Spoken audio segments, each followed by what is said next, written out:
Welcome back to my channel. Blog start ಮಾಡೋಕ್ಕಿಂತ ಮುಂಚೆ ಇನ್ನೂ ನನ್ನ ಚಾನಲ್ನ ಯಾರ್ಯಾರು ಸಬ್ಸ್ಕ್ರೈಬ್ ಮಾಡ್ಕೊಂಡಿಲ್ವೋ ಪ್ಲೀಸ್ ಸಬ್ಸ್ಕ್ರೈಬ್ ಮಾಡಿಕೊಂಡು ನಂತರ ನನ್ನ ವೀಡಿಯೋಸ್ನ ನೋಡಿ. ಹಾಗೆ ನಿಮ್ಮ ಫ್ರೆಂಡ್ಸ್ ಆ್ಯಂಡ್ ಫ್ಯಾಮಿಲಿಗೆ ಶೇರ್ ಮಾಡಿ. ವ್ಯೂಸ್ ತುಂಬಾ ಆಗ್ತಿದೆ, ಸಬ್ಸ್ಕ್ರೈಬ್ ಮಾಡ್ಕೊಂಡಿಲ್ಲ ಪ್ಲೀಸ್ ಬೇಗ ಸಬ್ಸ್ಕ್ರೈಬ್ ಮಾಡ್ಕೊಳ್ಳಿ. ಸೊ ಇವಾಗ ವ್ಲಾಗ್ ಸ್ಟಾರ್ಟ್ ಮಾಡೋಣ. ನಿನ್ನೆ ವ್ಲಾಗಲ್ಲಿ ನೋಡಿದ್ರಲ್ಲ ಪಾರ್ಟ್ 1 ಧರ್ಮಸ್ಥಳ ವಿಡಿಯೋದಲ್ಲಿ ನಾವು ದರ್ಶನ ಎಲ್ಲ ಮುಗಿದಿತ್ತು ಧರ್ಮಸ್ಥಳದಲ್ಲಿ. ಇವಾಗ ಎಲ್ಲಿ ಹೋಗ್ತಾ ಇದ್ದೀವಿ ಅಂತ ಅಂದರೆ ನಾವು ಫಸ್ಟಾಗಿ ಬೆಳಗ್ಗೆ ಬೋಡ ಮಾಡಿಸಿದ ತಕ್ಷಣ ರೂಮ್ಗೆ ಹೋಗಿ ಫ್ರೆಶ್ ಅಪ್ ಆಗಿ ದೇವಸ್ಥಾನಕ್ಕೆ ಹೋಗಿದ್ವಲ್ಲ, ನೇತ್ರಾವತಿ ನದಿಗೆ ಹೋಗಿರಲಿಲ್ಲ. ಇವಾಗ ನೇತ್ರಾವತಿ ನದಿ ನೋಡ್ಕೊಬರೋಣ ಅಂತ ಹೋಗ್ತಾ ಇದ್ದೀವಿ. ತಾತ ನೋಡಿರಲಿಲ್ಲ ಅಲ್ವಾ, ಹಾಗೆ ತೋರಿಸ್ಕೊಂಡು ನೇತ್ರಾವತಿನ ನೋಡಿಕೊಂಡು ಅಲ್ಲಿಂದ ನಾವು ಎಲ್ಲಿ ಹೋಗ್ತೀವಿ ಅಂತ ಆಮೇಲೆ ತಿಳಿಸ್ತೀನಿ. ಹಾಗೆ ಪಾರ್ಟ್ 1 ಧರ್ಮಸ್ಥಳ ವಿಡಿಯೋನ ನಾನು ಆಲ್ರೆಡಿ ಅಪ್ಲೋಡ್ ಮಾಡಿದ್ದೀನಿ ನಿನ್ನೆ. ಇನ್ನೂ ಆ ವಿಡಿಯೋ ಯಾರ್ಯಾರು ನೋಡಿಲ್ವೋ ಒಂದು ಸರಿ ಚೆಕ್ಔಟ್ ಮಾಡಿ.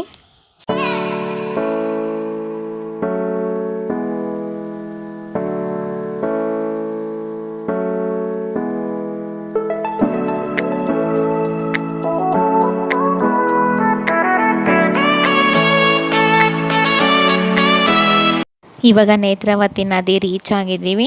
ಸೊ ಇಲ್ಲಿ ಕಾಣ್ತಾ ಇದೆಯಲ್ಲ, ಇದೇ ನೇತ್ರಾವತಿ ನದಿ. ಇವಾಗ ನಾವು ಸ್ವಲ್ಪ ಟೀನೋ ಕಾಫಿನ ಕುಡಿದ್ಬಿಟ್ಟು ಆಮೇಲೆ ಹೋಗಿ ನೇತ್ರಾವತಿ ನದಿನ ನೋಡ್ಕೊಂಡು ಬರ್ತೀವಿ.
ಕಾಫಿ ಎಲ್ಲ ಕುಡ್ಕೊಂಡು ಇವಾಗ ನೇತ್ರಾವತಿ ನದಿ ನೋಡೋದಕ್ಕೆ ಅಂತ ಬಂದ್ವಿ.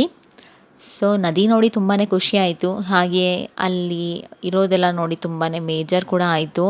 ಸಿಕ್ಕಾಪಟ್ಟೆ ಗಲೀಜು ಮಾಡಿಬಿಟ್ಟಿದ್ರು ಮಾತ್ರ.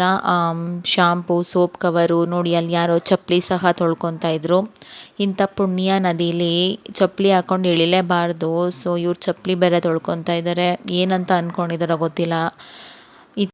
ನೇತ್ರಾವತಿ ನದಿ ಅಂದರೆ ದೇವತೆ ಸಮ ಅಲ್ವಾ. ಸೊ ಸಾವಿರಾರು ಲಕ್ಷಾಂತರ ಜನ ಎಲ್ಲ ಇಲ್ಲಿ ಅವ್ರು ಮಾಡಿರೋ ಪಾಪಗಳನ್ನ ಕಳ್ಕೊಳೋದಕ್ಕೆ ಅಂತ ನದಿಲಿ ಸ್ನಾನ ಮಾಡ್ಕೊಂಡು ಹೋಗ್ತಾರೆ. ಆದರೆ ಇಷ್ಟು ಗಲೀಜು ಮಾಡಿ ಈ ಥರ ಚಪ್ಪಲಿಗೆಲ್ಲ ತೊಳ್ಕೊಂಡ್ರೆ ಇವ್ರಿಗೆಲ್ಲ ಏನಂತ ಹೇಳಬೇಕು, ತುಂಬಾ ಬೇಜಾರಾಯಿತು. ಹಾಗೆ ನಾವಿಲ್ಲಿ ಒಂದು ಸ್ವಲ್ಪ ಹೊತ್ತು ಎಲ್ಲ ನೋಡಿ, ನದಿ ಮಾತ್ರ ತುಂಬ ಚೆನ್ನಾಗಿ ಹರಿತಾ ಇದೆ. ಮಳೆ ಬೇರೆ ಜಾಸ್ತಿ ಅಲ್ವಾ, ಈಗ ಮಳೆ ಬಂದಿದೆಯಲ್ಲ, ನೇತ್ರಾವತಿ ಚೆನ್ನಾಗಿ ಹರಿತಾ ಇತ್ತು. ಸೊ ಒಂದು ಸ್ವಲ್ಪ ಹೊತ್ತು ಎಲ್ಲ ನೋಡಿ ಇವಾಗ ನಾವು ಇದು ಗಂಟೆ ಗಣಪತಿ ಅಂತಾರಲ್ಲ, ಸೊ ಅಲ್ಲಿಗೆ ಹೊರಟಿದ್ದೀವಿ. ಆ ದೇವಸ್ಥಾನಕ್ಕೆ ಹೋಗೋದ್ಮೇಲೆ ನಾನು ವ್ಲಾಗ್ನ ಮತ್ತೆ ಸ್ಟಾರ್ಟ್ ಮಾಡ್ತೀನಿ.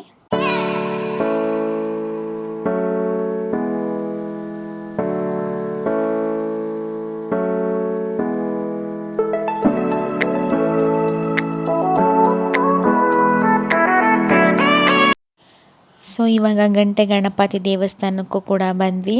ಸೊ ಇದಕ್ಕೆ ಗಂಟೆ ಗಣಪತಿ ಅಂತ ಯಾಕೆ ಹೇಳ್ತಾರೆ ಅಂತ ಅಂದರೆ, ಎಲ್ಲಿ ನೋಡಿದ್ರು ಗಂಟೆಗಳೇ ಕಾಣುತ್ತೆ ಇಲ್ಲಿ. ಈ ದೇವರಿಗೆ ಹರಕೆ ಮಾಡಿಕೊಂಡು ಗಂಟೆ ಕಟ್ತಾರಂತೆ. ಸೊ ಇದು ಕೂಡ ತುಂಬಾ ಚೆನ್ನಾಗಿತ್ತು. ನಾವು ಹೋದಾಗ ಇನ್ನೂ ಅಲಂಕಾರ ಸ್ಟಾರ್ಟ್ ಮಾಡಿದರು.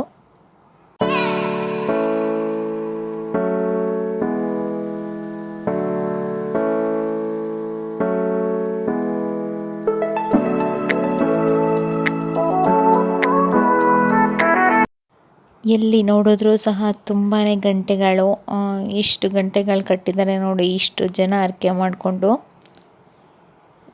ಸೊ ನಮ್ಮ ರಿಷಿಗಂತೂ ತುಂಬಾ ಖುಷಿ. ಯಾವ ದೇವಸ್ಥಾನಕ್ಕೆ ಹೋದ್ರೂ ಅವನ ಕೈಗೆ ಗಂಟೆ ಅಷ್ಟಾಗಿ ಸಿಗೋದಿಲ್ಲಲ್ಲ, ಮೇಲೆ ಇರುತ್ತಲ್ಲ.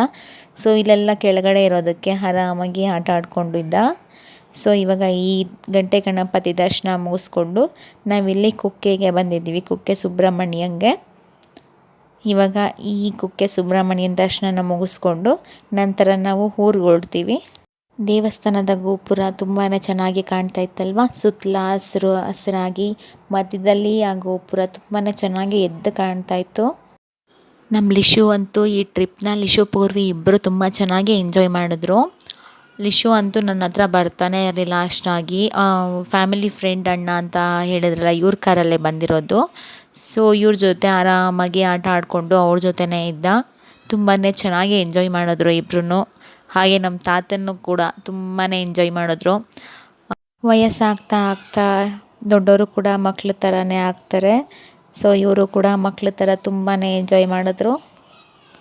ಇವಾಗ ಕುಕ್ಕೆ ಸುಬ್ರಹ್ಮಣ್ಯನ ದರ್ಶನ ಎಲ್ಲ ಮುಗಿಸ್ಕೊಂಡು ಈಗ ಹೊರಡ್ತಾ ಇದ್ದೀವಿ. ಸೊ ಟ್ರಿಪ್ ತುಂಬಾ ಚೆನ್ನಾಗಿತ್ತು. ಆದರೆ ಒಂದೇನು ಬೇಜಾರು ಅಂದರೆ ಧರ್ಮಸ್ಥಳದಲ್ಲೂ ಸಹ ಪ್ರಸಾದ ಸಿಗಲಿಲ್ಲ, ಆದರೆ ಊಟ. ಸೊ ಇಲ್ಲೂ ಕೂಡ ಮಾಡೋದಕ್ಕೆ ಆಗಲಿಲ್ಲ. ಧರ್ಮಸ್ಥಳದಲ್ಲಿ ಯಾಕೆ ಮಾಡಲಿಲ್ಲ ಅಂತಂದರೆ ಅಲ್ಲಿ ನಾವು ಬೇಗನೆ ದರ್ಶನ ಮುಗಿಸ್ಕೊಂಡ್ವಲ್ಲ. ಸೊ ಮಧ್ಯಾಹ್ನದಿಂದ ಅಲ್ಲಿ ಪ್ರಸಾದ ಸ್ಟಾರ್ಟ್ ಆಗೋದು. ಇಲ್ಲಿ ಬಂದರೆ ಇಲ್ಲಿ ತುಂಬಾ ಜನ ಇದ್ದರು. ಧರ್ಮಸ್ಥಳದಲ್ಲಿ ದರ್ಶನ ಮುಗಿಸ್ಕೊಂಡವರೆಲ್ಲ ಕುಕ್ಕೆ ಸುಬ್ರಹ್ಮಣ್ಯ ದೇವಸ್ಥಾನದಲ್ಲೇ ಊಟಕ್ಕೆ ಅಂತ ಬಂದಿದ್ರಲ್ಲ, ತುಂಬಾ ಜನ ಇದ್ದರು. ಹಾಗಾಗಿ ನಾವು ಇವತ್ತು ಒನ್ ಡೇ ಟ್ರಿಪ್ ಅಲ್ವಾ, ಇವತ್ತೇ ಹೋಗಬೇಕಲ್ವ ಊರಿಗೆ. ಹಾಗಾಗಿ ಅಲ್ಲಿ ಅಷ್ಟು ಜನ ಇದ್ದಾರೆ ಅಂದ್ಬಿಟ್ಟು ನಾವು ಅಲ್ಲಿ ನಿಂತ್ಕೊಳೋದಕ್ಕೆ ಹೋಗಲಿಲ್ಲ. ಹೋಗ್ತಾ ಇಲ್ಲಾದರೂ ಮತ್ತೆ ಊಟ ಮಾಡ್ಕೊಂಡು ಹೋದ್ರಾಯ್ತು ಅಂತ. ಸೊ ಇವಾಗ ನಾವು ಹೋಗ್ತಾ ಇದ್ದೀವಿ. ಗ್ರೀನರಿ ತುಂಬಾ ಎಂಜಾಯ್ ಮಾಡಿದೆ ನಾನು. ತುಂಬ ಚೆನ್ನಾಗಿದೆ. ಮತ್ತು ಯಾವಾಗ ಬರ್ತೀವೋ ಅಂತ ನೋಡೋದಕ್ಕೆ ಒಂಥರ ದೊಡ್ಡ ಕಾಡು ಮಧ್ಯೆ ಹೋಗೋದು, ಅದ್ರ ಮಜಾನೇ ಬೇರೆ. ತುಂಬ ಚೆನ್ನಾಗಿತ್ತು.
ಹಾಗೆ ಮಧ್ಯಾಹ್ನದ ಊಟಕ್ಕೆ ನಾವಿಲ್ಲಿ ಸಕಲೇಶಪುರದಲ್ಲೇ ನಿಲ್ಲಿಸಿದ್ವಿ.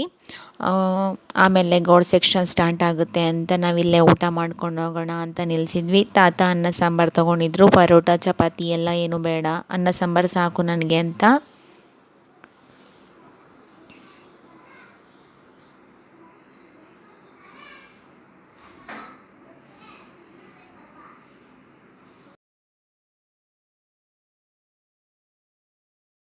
ನಾವೆಲ್ಲ ಪರೋಟ ಮತ್ತು ಚಪಾತಿ ತೊಗೊಂಡಿದ್ವಿ.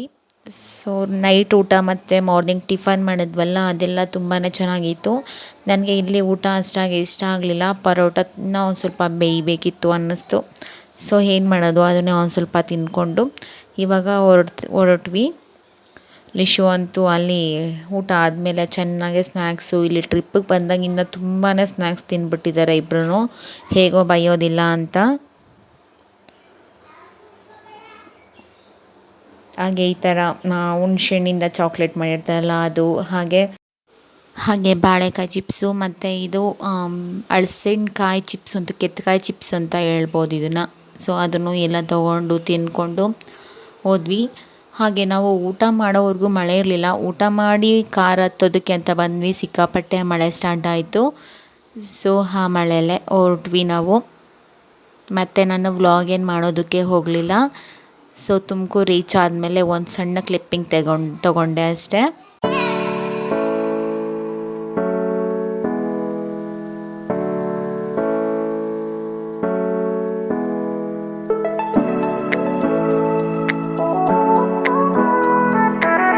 ಇವಾಗ ತುಮಕೂರು ಕೂಡ ರೀಚ್ ಆದ್ವಿ. ತುಂಬಾ ಟ್ರಾಫಿಕ್ ಇತ್ತು ಇಲ್ಲಿ ಒಂದು ಸ್ವಲ್ಪ ಹೊತ್ತು. ಸೊ ನೋಡ್ತಿದ್ರೆ ಬೆಂಗಳೂರು ಥರ ಆಗಿತ್ತು. ಆ ಟ್ರಾಫಿಕ್ ಎಲ್ಲ ಮುಗಿಸ್ಕೊಂಡು ಇವಾಗ ತುಮಕೂರಲ್ಲಿ ನಾವು ನಮ್ಮ ಗಾಡಿ ಹೋಮಿನಿನ ಹಾಕಿದ್ವಲ್ಲ, ಸೊ ಅವ್ರ ಮನೆ ಹತ್ರ ಅಣ್ಣವ್ರ ಮನೆ ಹತ್ರ ಹೋಗ್ಬಿಟ್ಟು ಈ ಗಾಡಿ ಅವ್ರ ಕಾರ್ ಕೊಟ್ಟು, ಸೊ ಅವರು ಕೂಡ ಟ್ರಿಪ್ಪಿಗೆ ಬಂದಿದ್ದರು. ಅವ್ರ ಮನೆ ಹತ್ರ ಕಾರ್ ನಿಲ್ಲಿಸ್ಬಿಟ್ಟು ನಮ್ಮ ಹೋಮಿನಿನ ತೊಗೊಂಡು ನಾವು ಊರಿಗೆ ಹೋಗ್ತೀವಿ. ಸೊ ಈ ವ್ಲಾಗ್ನ ಇಲ್ಲಿಗೆ ಎಂಡ್ ಮಾಡ್ತಾ ಇದ್ದೀನಿ. ನಿಮ್ಮೆಲ್ಲರಿಗೂ ಇಷ್ಟ ಆಗಿದ್ದರೆ ಪ್ಲೀಸ್ ಲೈಕ್ ಮಾಡಿ, ಶೇರ್ ಮಾಡಿ, ಹಾಗೆ ಸಬ್ಸ್ಕ್ರೈಬ್ ಮಾಡ್ಕೊಳೋದನ್ನು ಮರಿಬೇಡಿ. ಮತ್ತೆ ಮುಂದಿನ ವೀಡಿಯೋದಲ್ಲೇ ಸಿಗ್ತೀನಿ. ಅಲ್ಲಿವರೆಗೂ ಬಾಯ್ ಬಾಯ್.